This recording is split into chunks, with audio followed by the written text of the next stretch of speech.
খোলা সয়াবিন তেলের দাম লিটার প্রতি 2 টাকা কমিয়ে 147 টাকা নির্ধারণ করেছে সরকার। তবে বোতলজাত সয়াবিন তেলের দাম প্রতি লিটারে 4 টাকা বাড়িয়ে 167 টাকা করা হয়েছে। এর ফলে 5 লিটারের বোতল 800 টাকা থেকে এখন 818 টাকায় কিনতে হবে।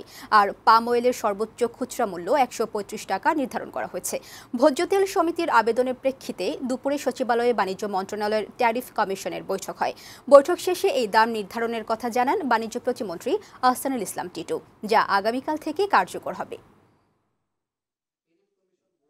এটা কিন্তু আমরা নির্ধারণ করলাম না, আমাদের যারা অ্যাসোসিয়েশনের তাদের রেকমেন্ডেশনে এবং আমাদের ট্যারিফ কমিশনের অনুমোদন ক্রমে ওনারা ওনাদের অ্যাসোসিয়েশন থেকে চিঠি দিয়ে আগামীকাল থেকে এই মূল্য ওনাদের মিল গেট থেকে ওনারা কার্যকরী করবে।